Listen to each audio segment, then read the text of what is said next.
Hey, welcome back to the studio. This is My Day of Play, where you're taken into the real events and actions of how it really went down before the process of editing and cleaning up. This is really how it went. We begin things with music historian Simon Hilton talking about his journey with John Lennon and Yoko Ono. Then we're talking about how high Disney once got off the success of their teenage superstars. It's author Ashley Spencer. The Woodland massacre is still a much talked about moment in Hollywood history. Michael Connelly was a journalist on the scene, and sharing his story through a documentary is Alison Ellwood. Then we're going to wrap things up with a true artist on the dance floor, as well as in storybook form, the incredible Lucy Ashe. This is My Day of Play, completely unedited in the way of meeting the wizard behind the curtain. Our entire lives, we've always been told, the show must go on. You must do your thing. And this is one of those days where the voice didn't show up. Now, the goal, really, everything else in my life has been canceled. But my goal today was to go ahead and do this because I had over an hour's worth of conversations that I needed to jump into. But how was I going to be strong and still be understandable when asking the questions? So that was the challenge on this particular day. Hello and good morning, everybody. Hey, good morning, Arrow. Whoop. Hang on just one sec. I'm not hooked in all the way properly here. Let me hit the right buttons. You know how that is. You gotta hit. Oh, I know how that is. Let's see. Are you coming through my earphones? There you are. Now you're in my headphones. All right. Now I'm in your headphones. All right, Arrow, you got a double with Simon, so take it away. Good morning. How are you doing today, Simon? I'm great, Arrow. It's very nice to meet you. Well, I'm so excited to share a conversation with you because I'm one of the late bloomers of John Lennon. And it was well after his transition that I became such a fan. And I think it's because of his story and not necessarily about his fame. And your book really gives that to us, that story. I'm so pleased that you said that. His lifetime is he lived the life of a million lifetimes, right? And it's very interesting whenever you see a kind of potted biography that it can be broken down into so many parts, which also bear examination. And believe me, the first edition of this book was about 10 times the size of what we have now, because there's just no scarcity. You know, they were doing multiple different things every day that were very exciting. And, John and Yoko as a pair of artists to work with is possibly the greatest privilege anyone could have in terms of the variety of artistic output. It's phenomenal. I just wish the music industry looked at that collaboration as being as such, like Hall & Oates and other collaborators. I mean, she was such a major part in his journey. Yeah, I think to be fair, I think they are more and more now. And, obviously there's been quite a bit of racism and, anti-feminism, and we're coming into a much more enlightened age now. And I'm finding certainly amongst the younger fans that they have virtually zero prejudice towards Yoko and are much more open to all of their ideas, which is really refreshing. It's lovely to see. One of the things that you do in this book is that you feature the artwork. Well, that's how I got to be with Yoko Ono, was because of the artwork and because the show came to Charlotte and they made it a point that we got to talk with her. And my God, great! I'm so glad you met her. Oh, yeah. to be even connected to her story with this artwork, because if John would have had his way, he would have thrown it away. With which particular artwork are you talking about? His sketches. She's the one that got him out of the trash can. Oh no, I think a lot of stuff was kept, and John had a great deal of sketchbooks that were kept. There's a lot that just hasn't been released.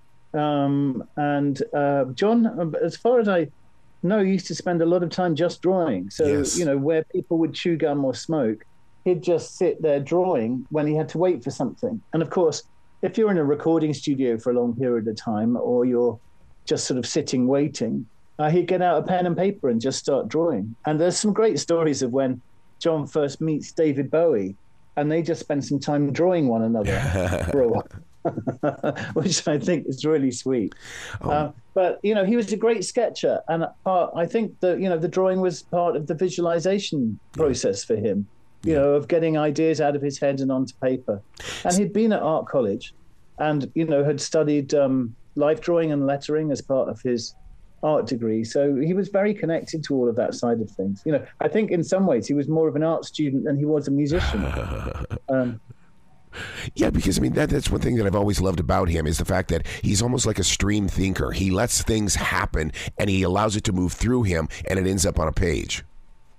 Yeah, I mean, I think you can see from the Get Back film, you know, that Peter Jackson put together so skillfully recently, that rather than being a sort of aggressor, which he was painted as being in that earlier period, that he was very much a collaborator. And his warmth and his love and his desire to collaborate and to have people collaborate with him really shone through in the Get Back film, I felt.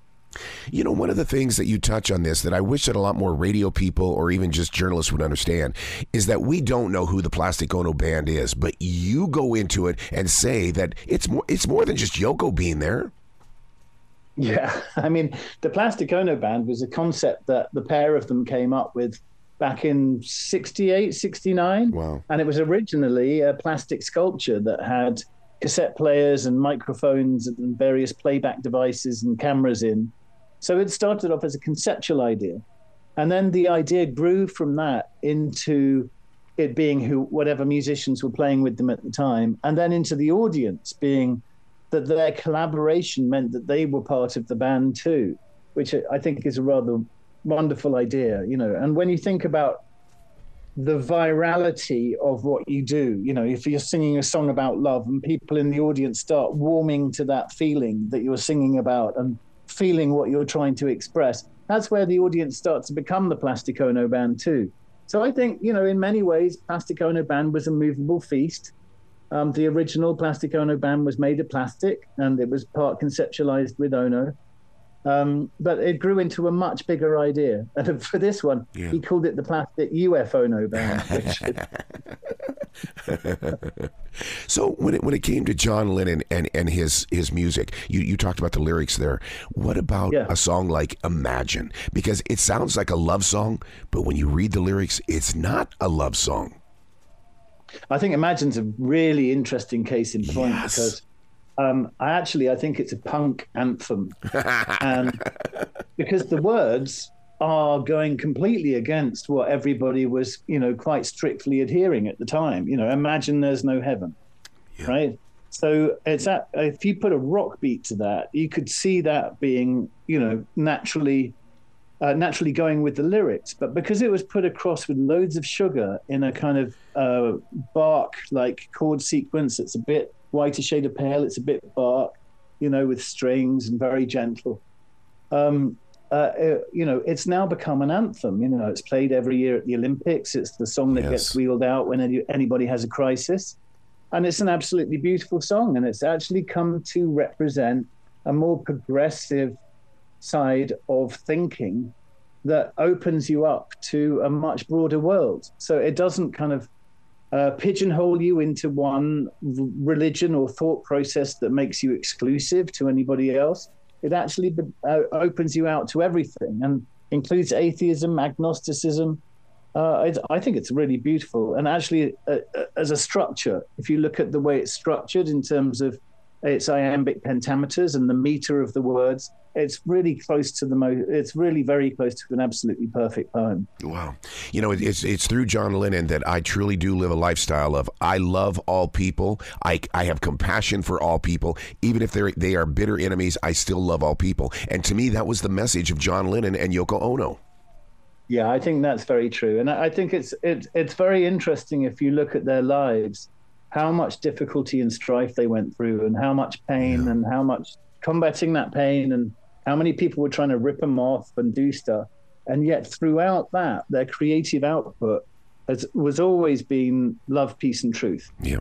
You know, and if you examine the songs and the lyrics of the songs and, you know, you can listen to the Mind Games box set that we've got out at the moment that deep dives into the album, where the mind games are really about trying to play positive mind games with one another, you know, giving out peace and love in order that might reflect in your friends and to create a better world. So in many ways, Mind Games is a continuation from the themes of Imagine. of peace and love. Yeah. But in a very progressive way. And I think it's really beautiful and very infectious. Personally and professionally, what is it about the album Mind Games? Because the reason why I bring that up is because I can listen to it, and every single time it feels like it's fresh and brand new. I've never understood that. Yeah, I think the standard of the musicianship on the album is incredible. And we went on a pretty amazing journey with Sean as he led the team through the remixing of the album for the new Ultimate collection mixes, which are out now, folks. But when they first mixed the album, it was mixed in a very kind of high treble way, so it worked on AM radio and would sound good on tinny car speakers. And now our hi-fi playback systems are so much more sophisticated that we mixed it across the entire dynamic range. So it allowed us to hear so much more detail in all the contributors and the fantastic musicians. And the guys who play on this album were really the equivalent to the New York equivalent to the Wrecking Crew. They were really experienced New York session musicians.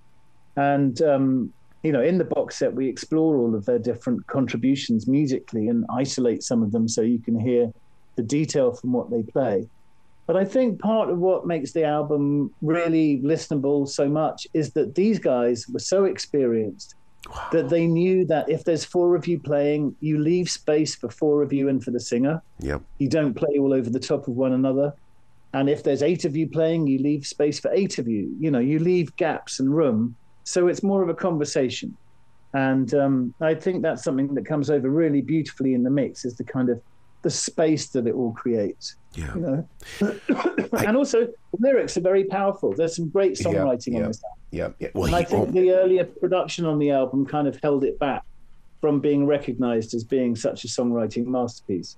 I mean, you talk about his lyrics. Oh my God, something would come to him when everybody least expected it, and he would go with it because it was something that he felt in that moment. And I just can't imagine what it was like to receive such incredible things like that. Yeah, I think it's very interesting. If you listen to isolated vocal takes of him singing, his singing is really in the moment. You can hear that he's feeling each word and phrase as he's singing it. And it's a really unique talent he had for when he was going in to do the final master vocal takes. You could just really feel that he was experiencing everything that he meant to say in those words. And he never really liked his voice, but I just think he's one of the best singers that's ever existed. Like, the emotion and the tone is incredible. Right. What is it like for you to get that close to vocals when you've got just his voice? And the reason why I bring that up is because I have a copy of Bohemian Rhapsody from Queen, where I get to go in and listen to everybody's individual voices with no instrumentation at all. So for you to be that close to John Lennon, come on, it had to have changed you. Yeah, I mean, it's it's very profound, and also putting the books together. We've been very lucky. I've been very lucky to be able to deep dive into the archives and find out, much more in terms of letters and correspondence and, photos and what they were reading. I mean, one of the sections in this book goes into all of the paperbacks and literature they were reading. We go into, their re-embrace of magical thinking during this period. And, they were filming and recording things as they went. But I think, it does rub off. And certainly working with Yoko for 20 years has been a very powerful experience. I mean, she's never shy of picking up the phone and calling and then speaking to us. So. and her soft voice. Her voice is so soft. Oh, she's a sweetheart. I love her to bits. She's absolutely fantastic. Don't you think that if they would have had the internet and or social media, they would have been all over it? In fact, let's go this route. Do you not think that John Lennon and Yoko Ono created social connections because they were always making the connection? Twitter was built for Yoko, and when Yoko jumped on Twitter, that was extraordinary. And when it was great fun when she was doing her, agony aunt stuff. And I think a lot of her Grapefruit book and her epithets are really built for social media.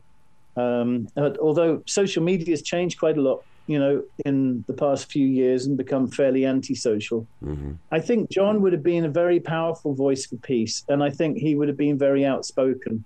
I think it's difficult. The world's changed now and people are more afraid to speak out. I don't think John would be afraid to speak out. I think he would be a terrific voice because he really stood up for what he believed in, and he stood up for the people around him. He really believed in the power of people, and the power of people for change and betterment, and to imagine a better world. But so did you. But he was able to put it in a language that people found no judgment with. In other words, this album was very dark, but yet when you listen to it, I don't feel darkness. Yeah, I mean, John was great with slogans, wasn't he? And with précis and reducing ideas down to really small words and phrases that got things over really concisely.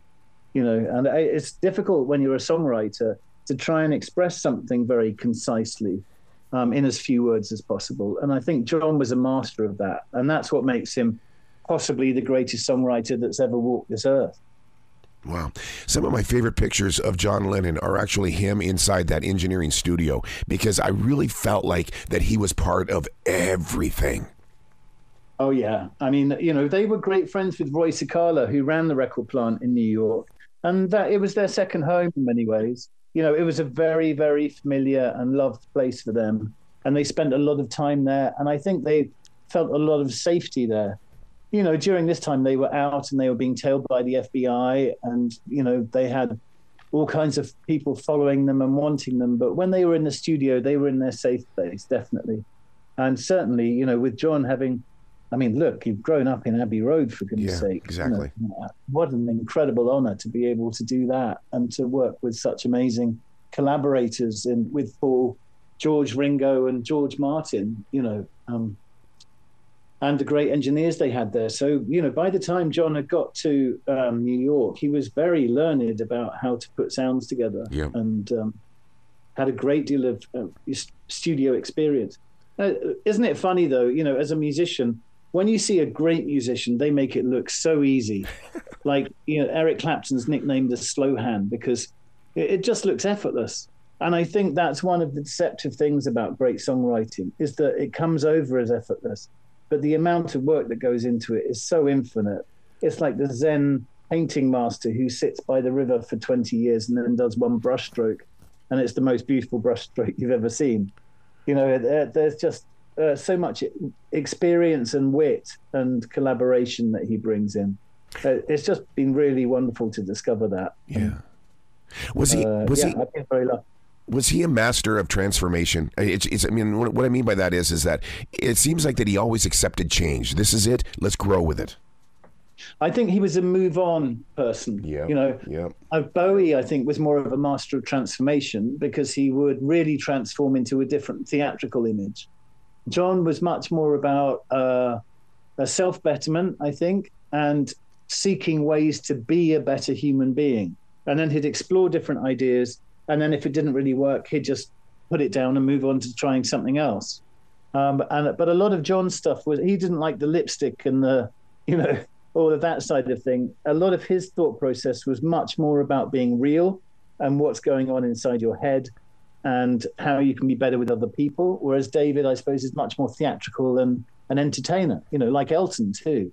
And they're so good at it. What incredible performers they are. But with John, I think it was much more about what's going on inside your head. And perhaps he would have been a psychologist or, anthropologist if he hadn't been a musician. Wow. One of the things that you open up my eyes with this book is the fact that the greatest thing that they did together. I always knew about the love and peace and different protests in the band, but I didn't realize they fought so much for women's rights. And you opened up my heart with this. Oh, I'm so pleased. Yeah, I mean, they attended the first International Women's Conference at Harvard University.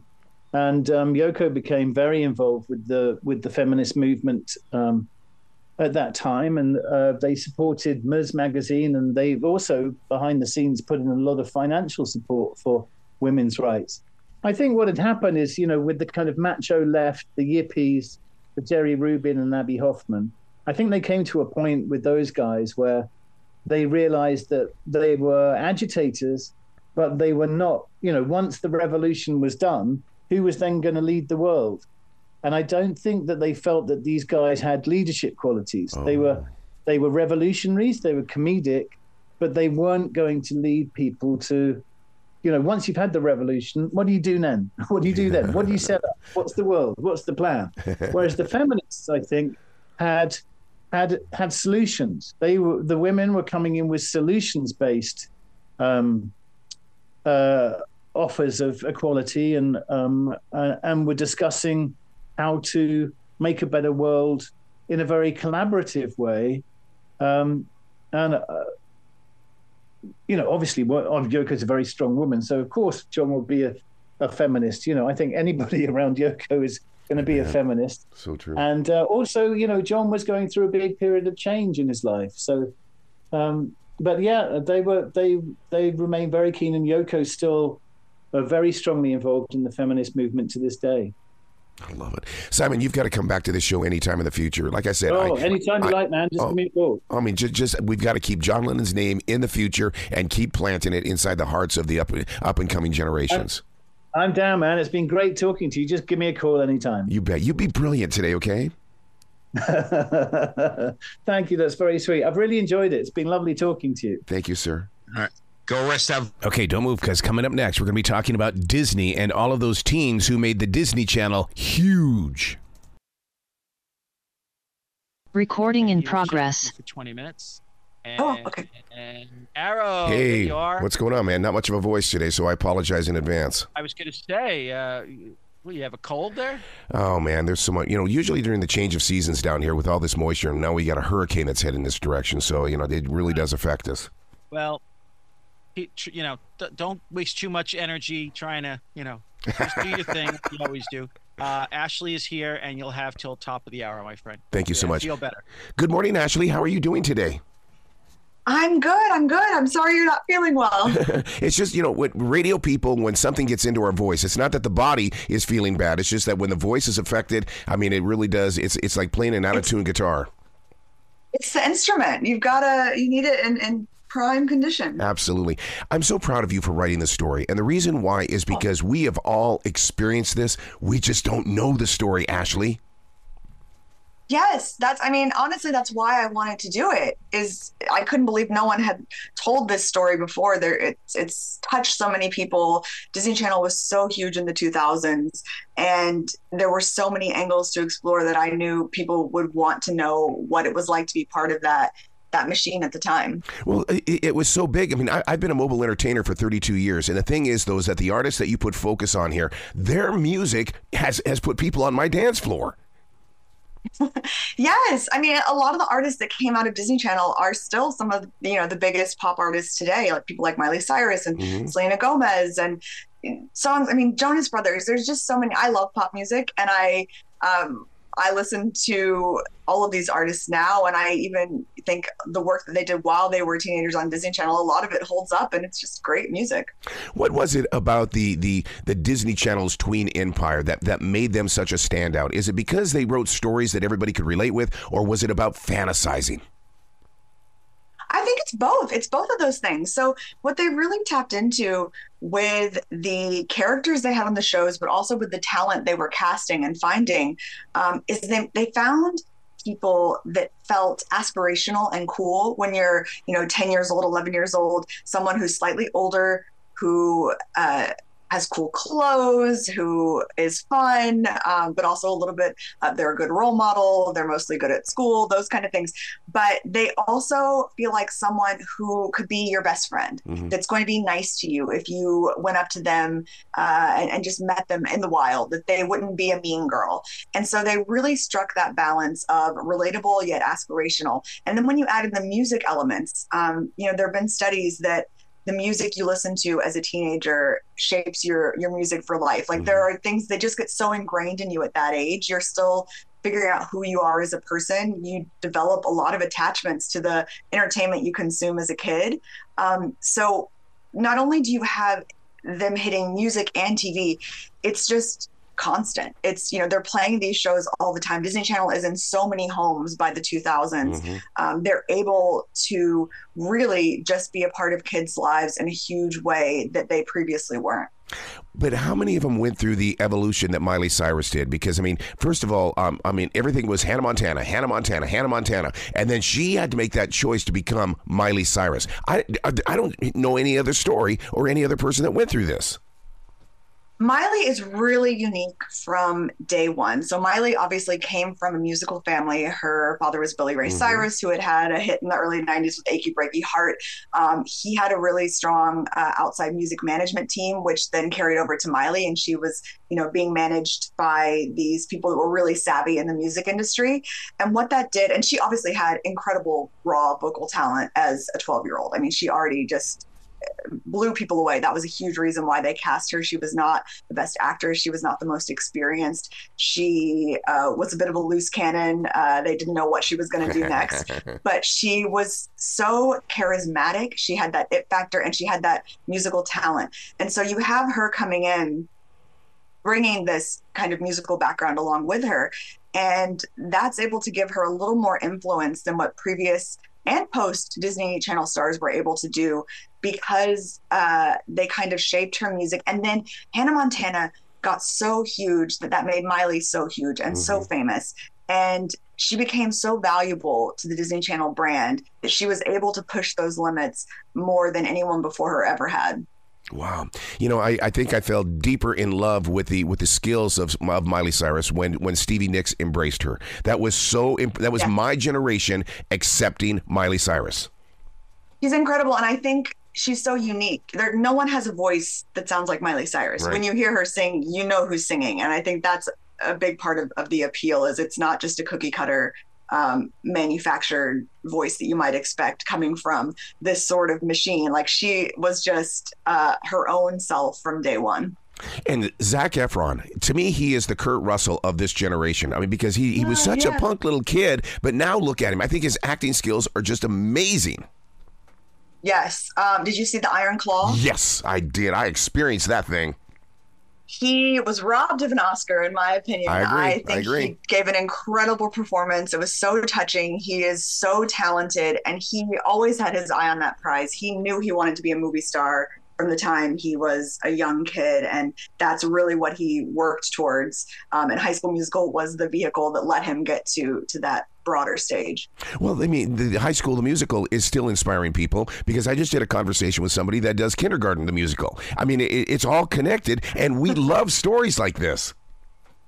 Yes, High School Musical. I mean, I have friends with young kids, and I kind of, in my research, I would ask them, well, what movies are your kids watching? And it would be some of the new Disney movies, but it was also, they still love High School Musical. High School Musical is reaching the next generation, and the first one came out in 2006. So it's a timeless story. It really, I think, harkened back to the ethos of Grease, or something those classic tales of coming of age, and it had sports and it had music. And so it's really reaching as wide of an audience as possible. And it's so catchy. Those songs are great.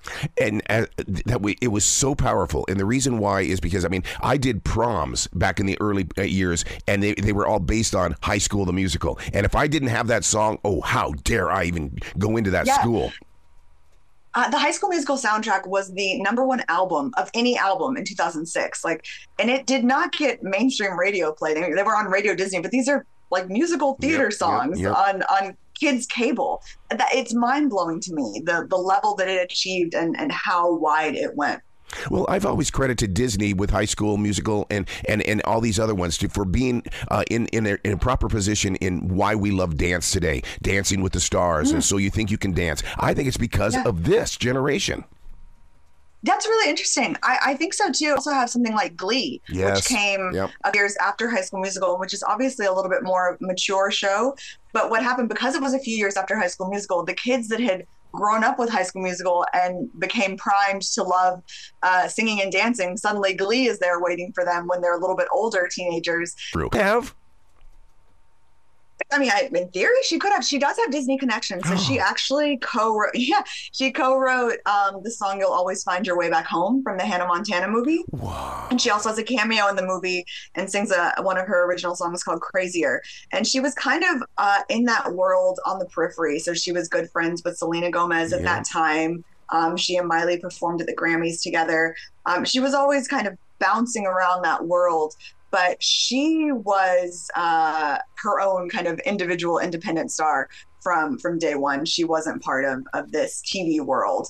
But she definitely, I think her impact can still be felt there. Yeah. Well, we got to talk about Selena Gomez, because I love the interview that I heard with Steve Martin and Martin Short. And that is when they go, we didn't even know who Selena Gomez was when they teamed up with her on that show. Oh, my God. And they were blown away by this talent. She is incredible. When I would speak to people that knew her when she was a very young tween, first auditioning for Disney Channel shows and working eventually on Wizards of Waverly Place as the lead actress on that show.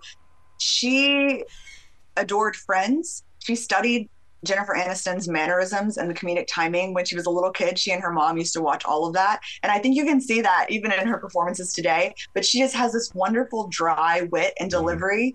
And then her songs as well. I think, she worked with some great producers and made some really smart choices with the music she's put out over the years, and managed to have a really successful music career. Even though acting, I think, is her first love and what she wants to be doing, I think she can do it all. Well, even as an adult, I really wanted the Bieber Selena thing to go, and make it work, because I thought they were our royalty in this nation. That was a huge moment in time. That was really the Brad and Jen of tweendom. Everyone wanted to know everything about them. They were the first couple of teen pop stars. But I think they're doing okay without each other.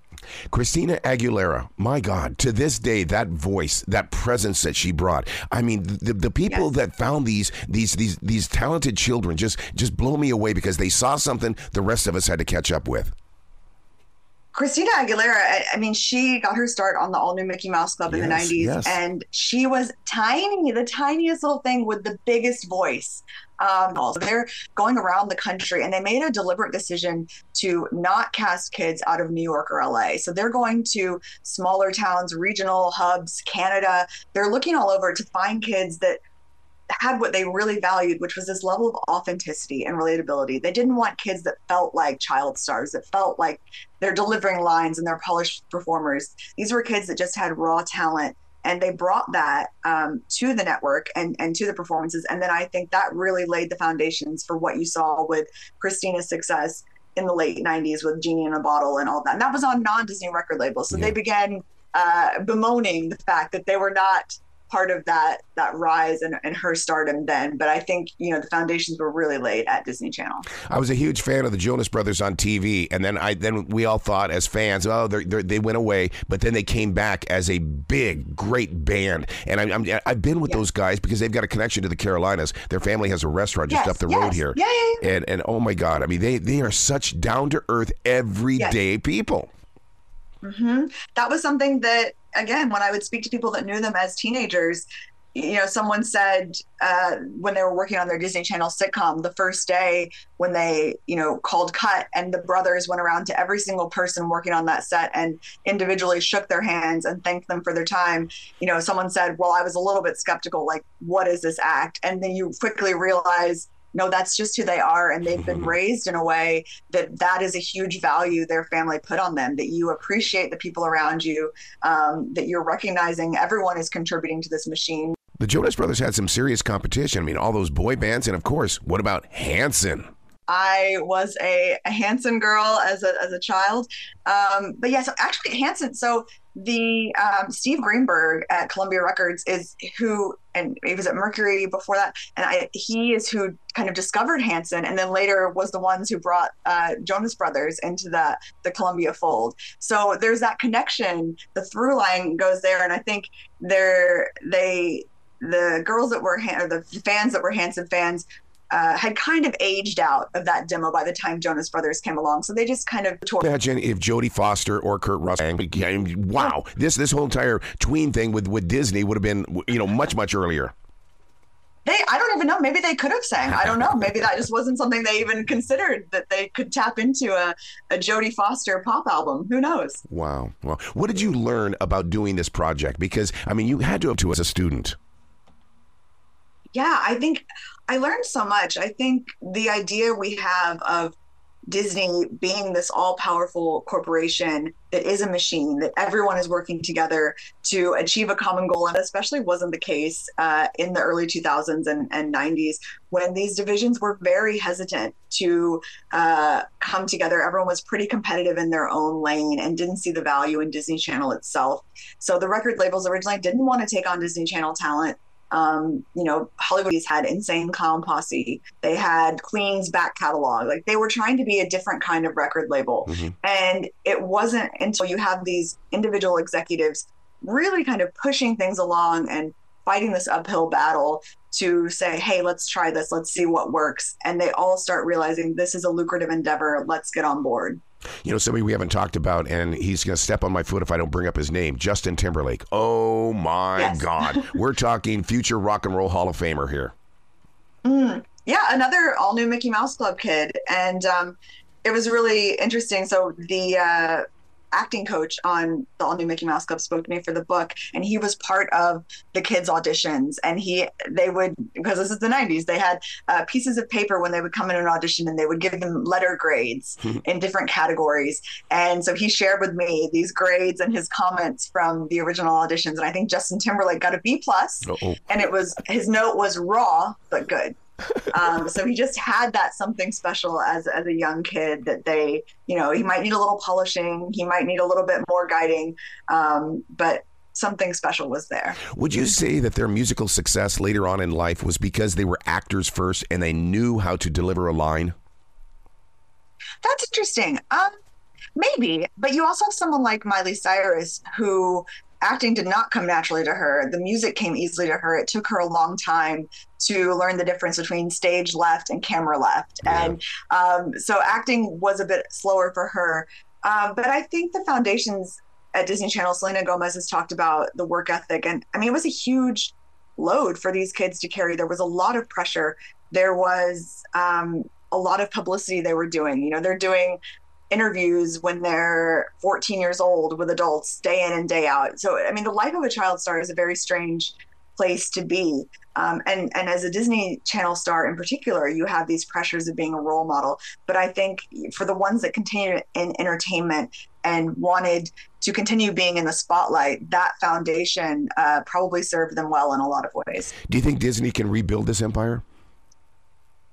I think it would be incredibly difficult to do in the current media landscape. Yeah. And it's not Disney's fault per se.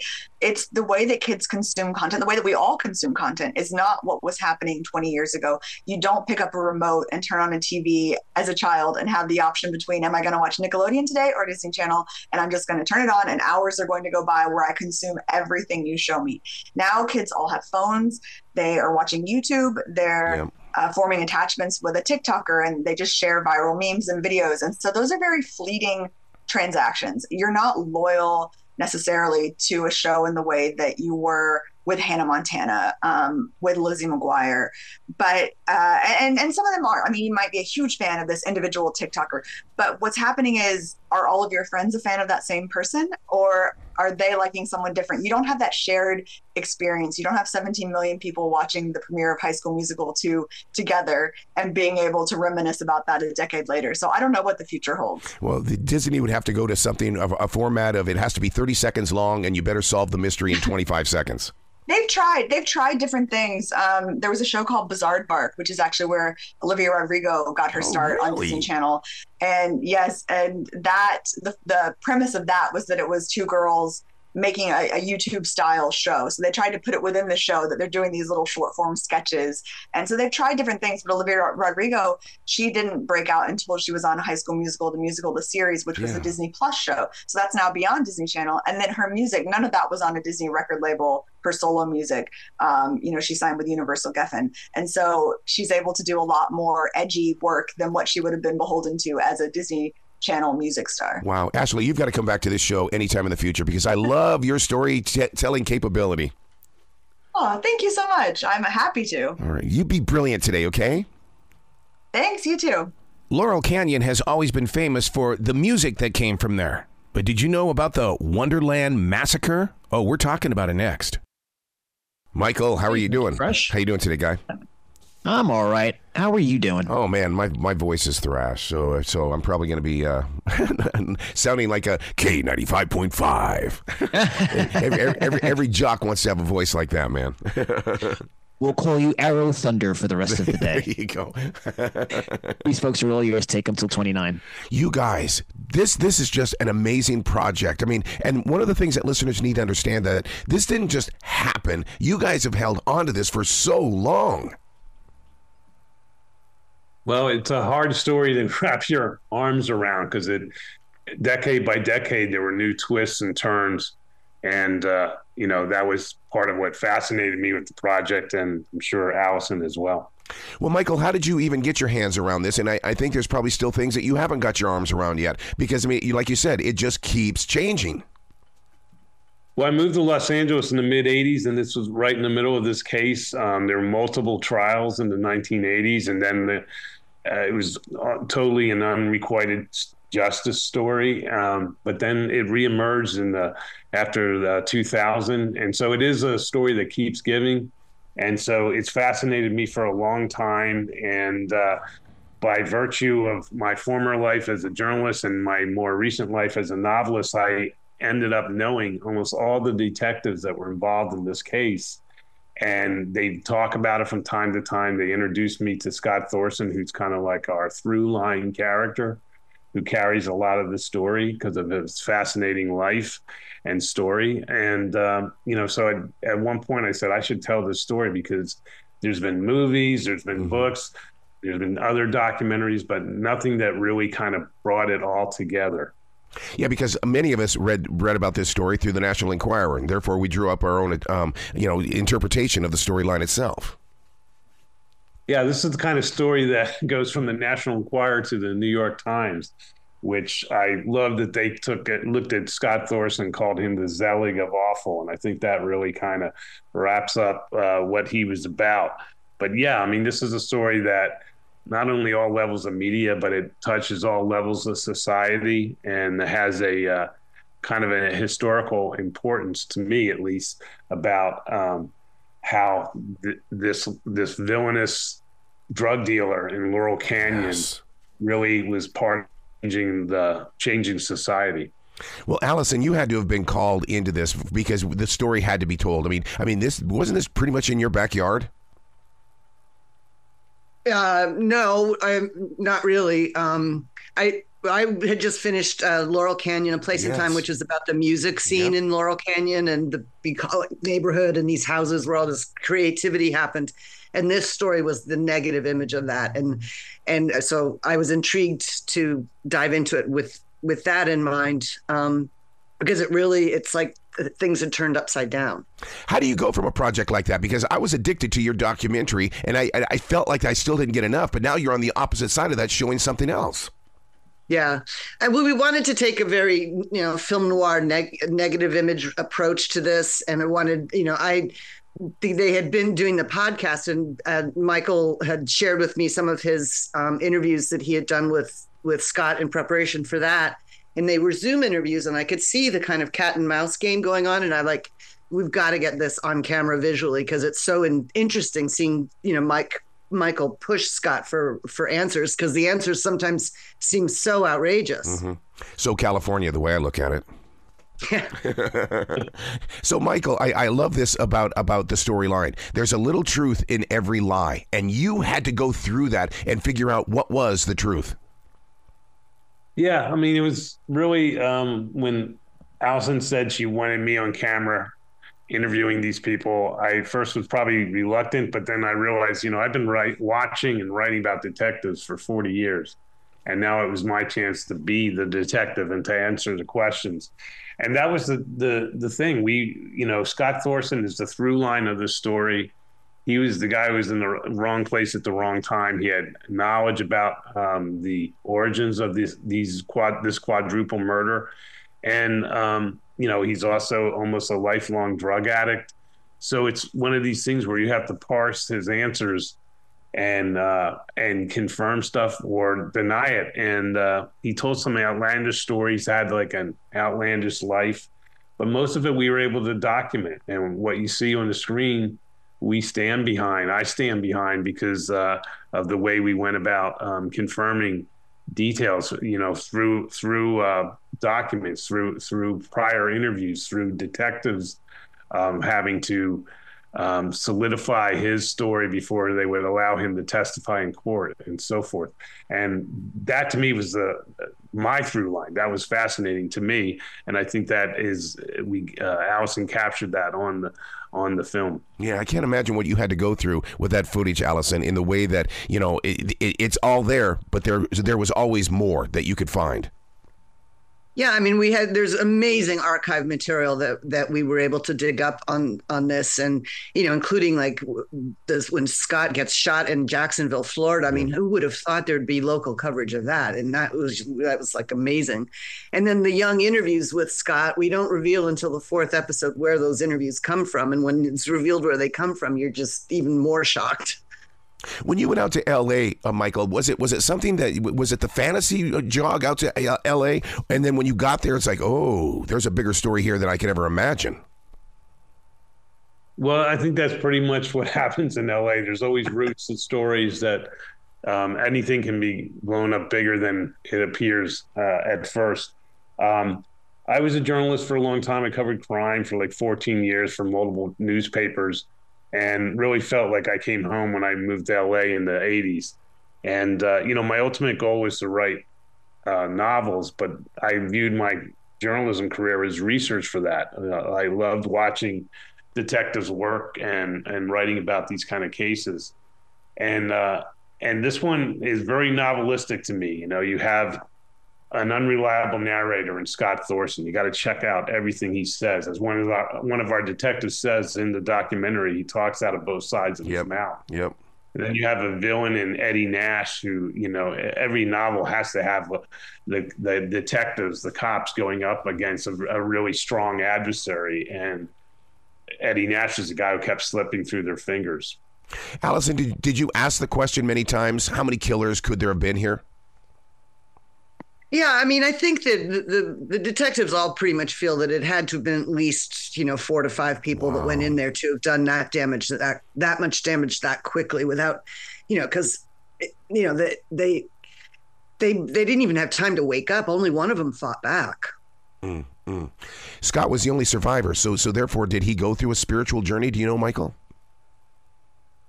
Well, he says he did, and we document that, but with him, you always got to wonder, was this a money-making operation for him, or did he really feel like he was looking for redemption and religion?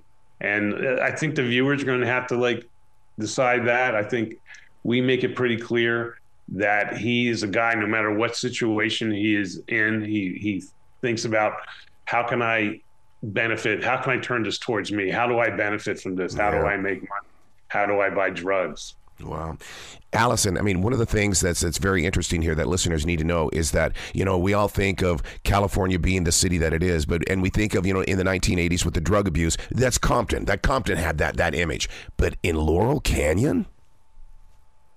Yeah, I mean, the drugs came into Laurel Canyon. That's why some of those artists left too. It's like, the whole thing turned around. And then, then the crack epidemic that Scott and Nash were involved with in early stages. Michael was a journalist back then and covered a quadruple murder in that realm of the story, and didn't get nearly the attention that the Wonderland case did. Do you think that's because of the connection with Liberace? Definitely that has something to do with it, but it's, I mean, there's celebrities, but it was also this, these were Black people killed in a neighborhood that nobody was caring about. So the story went ignored, other than the writing that Michael was doing. Michael, getting that interviewed before the transition, I can't imagine what your show prep was, or did you go into it being a listener because you knew what kind of a speaker he was?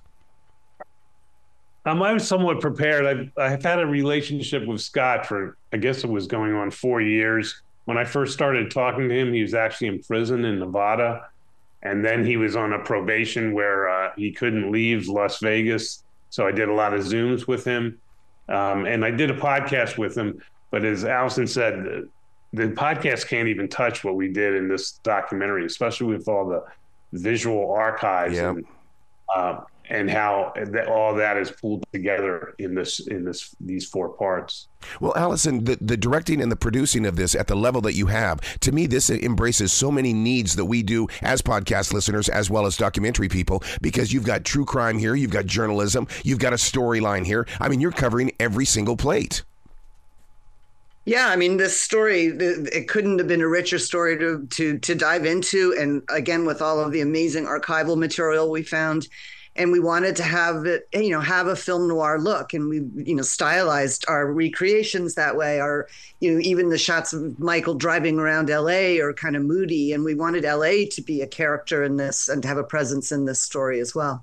Wow, I just can't imagine how you're still holding on to this, Michael, and how you deal with it. I mean, are you taking notes almost like every day? Pretty much. I mean, the thing about this case is, and I've done other podcasts and documentaries and so forth.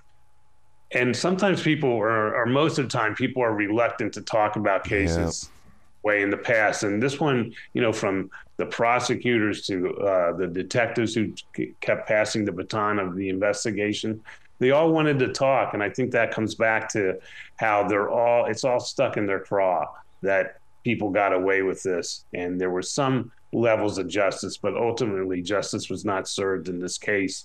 And so they wanted to talk about it. In a way, it was an exorcism for them to talk about it. Wow.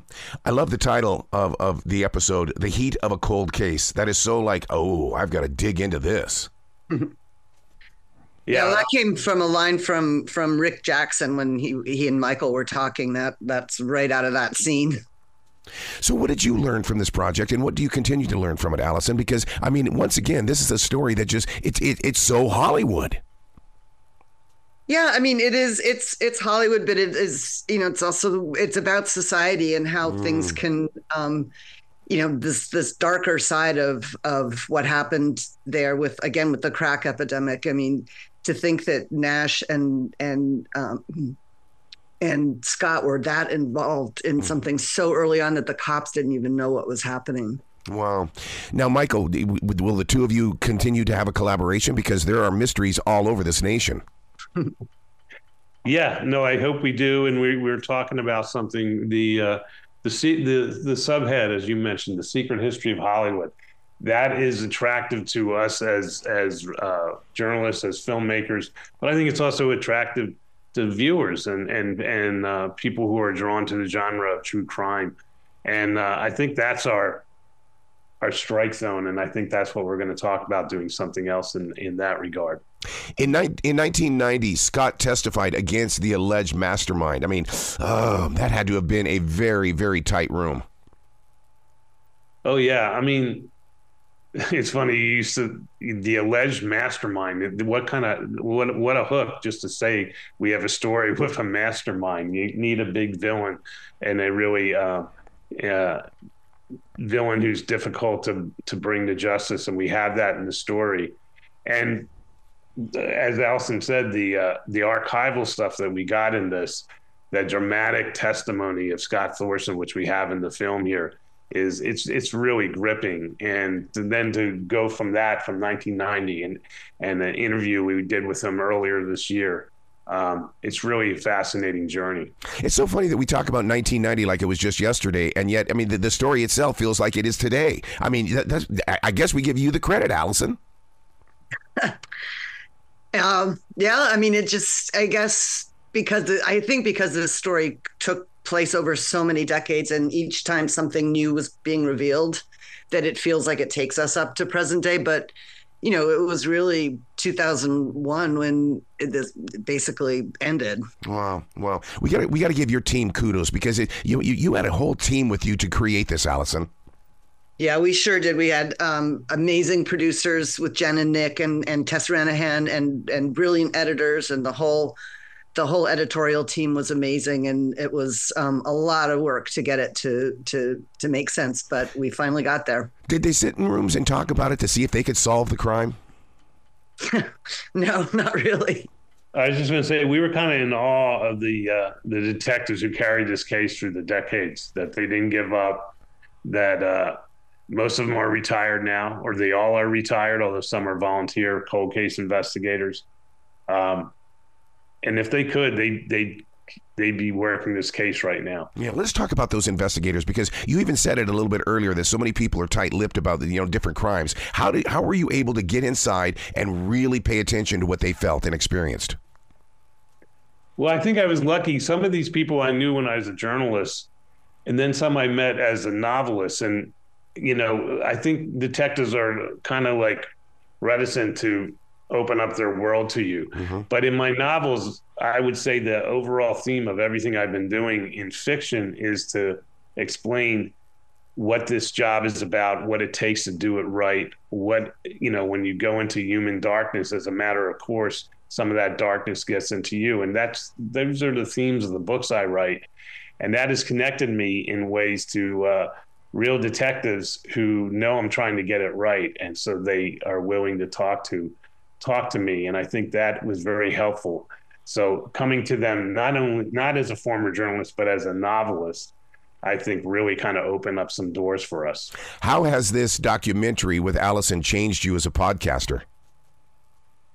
It's made me say I should give up doing podcasts and stick to the visual mediums, because as we've been talking about, the archival, her production team, they got stuff that I never couldn't even come close to getting when I did a podcast. Wow. Alison, what is the next step for you? Well, like I said, Michael and I are exploring the theme of secret history of Hollywood. So hopefully we'll have another project that we can get off the ground. I'm finishing a film about Culture Club right now, the band. Really? Oh my God. Can you talk about that for a sec? Or... Yeah, sure. It's really about the band. We got all 4 members to go on camera, which was, not an easy thing to do, because there's a little bit of disgruntled unhappiness there. But hopefully, I hope this film will actually be very healing for them, because it's a beautiful story. Oh, I was going to say, it's a love story. It started out as a love story. Oh my God. And I mean, and what they did to the early part of the 1980s is still inside my heart. Yeah, no, absolutely. I think this is going to be. I think it's going to be very healing for them. I hope. Wow. Well, your time with that band that had to be a blessing, because I mean, especially with Boy George, who I still think is one of the most spiritual people.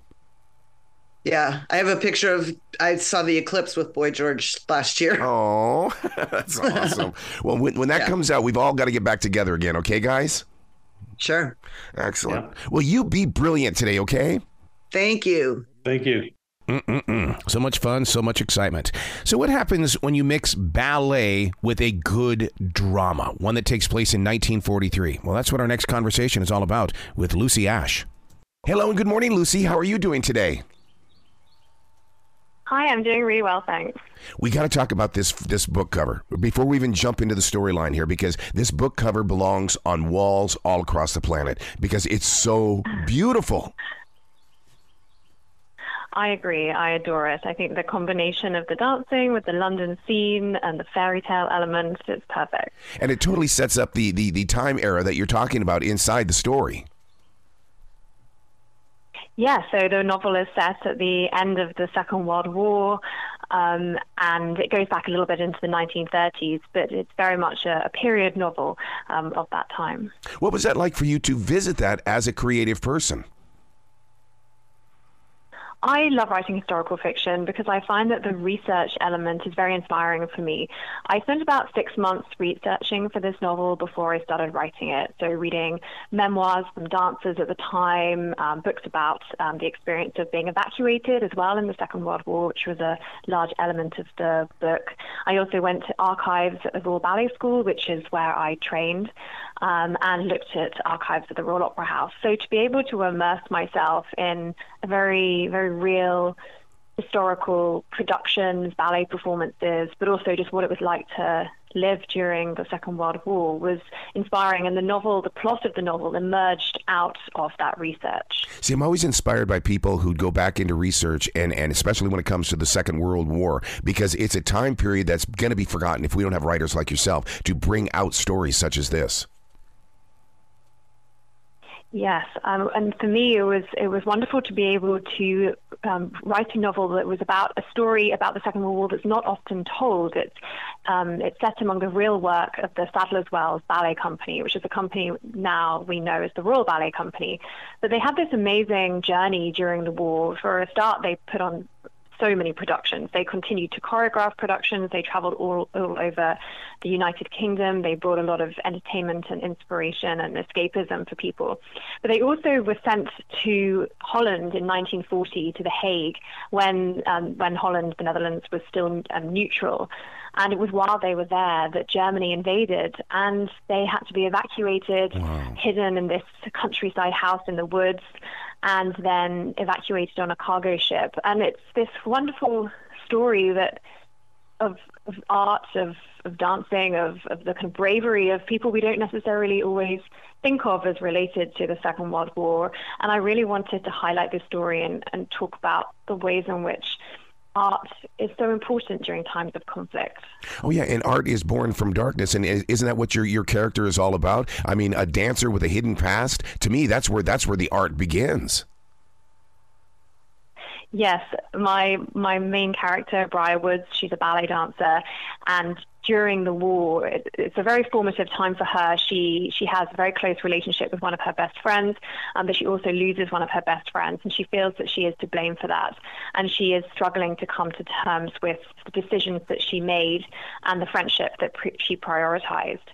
And she also had, before the war, she had a relationship with a man that led to a very, very difficult decision in which she thought she might have to give up dancing. And then she didn't give up dancing, but she feels a huge amount of guilt for what she did give up. So while the war is over at the end of the book, for Briar Woods, she has a lot to learn and to grapple with. Wow. Did you become her? Did I become her? Yeah, in other words, I mean, because I know as a writer, I mean, I will sit there and I become that character, and then sometimes it's like I'm more of that character than I am myself.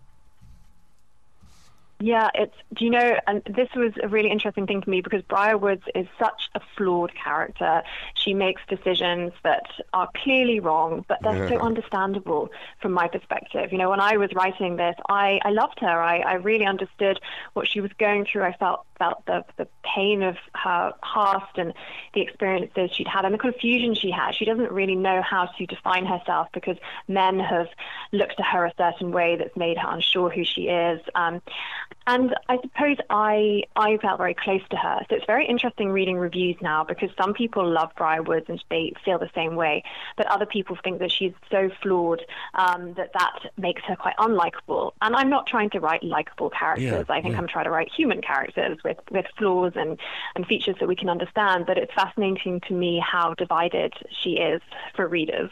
Well, see, that's exactly the reason why my wife enjoys the book, because she likes that little bit of conflict and where people do make mistakes and people make decisions, because that to me is like it's role playing in the real world. Yes, I think if we try and turn characters into black or white, good or bad, it just doesn't work. It's not real, and that's part of what I was writing about with the retelling of the fairy tale of the Sleeping Beauty, which runs throughout the novel in lots of different ways. Because the story of the Sleeping Beauty that we know now, the Disney version, the ballet version, is quite straightforward. There's a good fairy, there's an evil fairy, love conquers all, and the castle wakes up from a 100-year curse. But the older, much older, darker, more gothic versions of this fairy tale that have been written by a huge number of different writers, they take away that simplicity. And I wanted to go back to those older, much more troubling versions of the fairy tale and think about, it's not possible to say that someone is entirely good or entirely bad, but also to think about why it is that we long for that. We long the certainty, because it helps us to understand the world, and especially during a time of conflict, during the Second World War, I think there was this desire to work out who was good, who was bad, and of course that isn't possible, and it's when we allow ourselves to accept uncertainty that we can see people for who they really are. I love the way that you break things down, because it really gives us the opportunity as readers as well as listeners to hear how it didn't just fall onto the plate. You actually had to sit there and figure it out and build this story. Yes, it certainly had many layers to it, and I knew what I was inspired by. I knew I was inspired by the work of the Sadler's Wells Ballet Company during the war. I was inspired by the fairy tale of the Sleeping Beauty. But from that comes so much. And certainly the book took me many drafts. So it changed, the structure of it changed as I was going. And I think that the characters became richer and more complex with every draft that I wrote. But what's incredible about this, Lucy, is the fact that you're talking about a subject that many of us have never really, allowed to speak ourselves with. And the reason why is because we've always done the music, we've always done the artwork, but we've never done ballet. We don't see that side of the story, but yet it existed, and you're giving us a storyline that really gives us a reason to believe in it. I think that ballet can be for everyone in any way that they wish. So one of the things that I have found so much joy from is returning to dance through my writing. I did train as a ballet dancer. Yes. I went to the Royal Ballet School in London, and ballet was part of my life. It was my identity. So I knew it very, very well. But it seems like this kind of elitist world, this private world that I was part of. And it's when I stepped outside of it that I could see actually everyone can engage with ballet. It can bring so much joy to people in different ways, either as an audience member, for example, during the Second World War, how many productions traveled to the different provinces of the UK. But also now I go to all sorts of different levels of ballet classes, and sometimes I go to ballet classes that are for adult beginners who have never danced before but want to have a go. And I think it's wonderful that dance can be opened up for absolutely everyone. Yeah. While you were writing, did you feel the flow of dance? Because, I mean, you in every movement, there's got to be some sort of flow or dynamic. Yes, I did go to quite a lot of ballet classes while I was writing this, really? More than I had been before. But I also reminded myself a lot of the performance of the Sleeping Beauty. So when I was at the Royal Ballet School, we rehearsed quite a lot of the solos, the fairy solos, so I reminded myself of all of those. I went to see a production of it, and I listened to the Tchaikovsky music while I was writing many of the chapters, so I felt very immersed in this. My wife wants us to be on a live stage. I said, don't you want it to be a movie or some sort of series on Netflix? She goes, no, I want to see this on a live stage. I want it to be a ballet. Oh, that would be wonderful. I can picture it now. I mean, because what you're bringing to us right now, because we are the generation that fell back in love with all types of dancing, and for you to write a book about dancing, you're so into our lives right now. I think so, and I love this about the way that dance in all its forms has become very popular. Of course, there are reality TV shows, but also with social media. I follow a lot of dancers on social media, and I love the way it shows us the behind the scenes. Yes. What does a dancer do in a day? It gives us inspiration, even if we're not necessarily going to go and tie on a pair of point shoes for ourselves. We can still find a lot to inspire us and find joy in from watching it. I fell in love with ballet for one reason, because I'm a third-degree black belt, and I was studying up on martial arts movies, and it is written that ballet inspired martial arts movies. It is the same type of movement. I can totally see that. There's a real sense of core control with dance. And ballet in particular, is taken by a lot of sports people. Yes. It gives you the flexibility, the balance, also coordination of movements. And also it wakes up your brain a little bit. When I go to a ballet class, you're doing a series of about 30 different exercises, and you have to listen so carefully and watch so carefully what the teacher is choreographing in front of you and pick it up instantly. And I think that it is very transferable for so much sport, and also lots of other types of dance. Most dancers will do some form of ballet class as their core. It's that kind of what you return to give you that sort of central discipline to your dancing. Wow. Where can people go to find out more about you, Lucy? Because I want them to get into your writing and give you lots of love. Oh, thank you. Well, I have a website, which is lucyashe.com, and also Instagram, which is lucyashe_author. And The Sleeping Beauties was published a couple of weeks ago, and it's available from all bookstores. Oh, and it's in the book cover once again. It can't be one of those books that sits on a shelf. It has to be facing everybody, because when you look at this book cover, there's just so much. There's so much in it. Yeah, it is. It's very rich. I remember when I first saw when the publisher sent it to me, I was just overwhelmed. I think I might have cried. It was so beautiful. I love it. Well, please come back to this show anytime in the future. The door is always going to be open for you. Thank you so much. It's wonderful to talk to you. You be brilliant today, okay? Okay, bye. Bye-bye. Thank you. Bye-bye.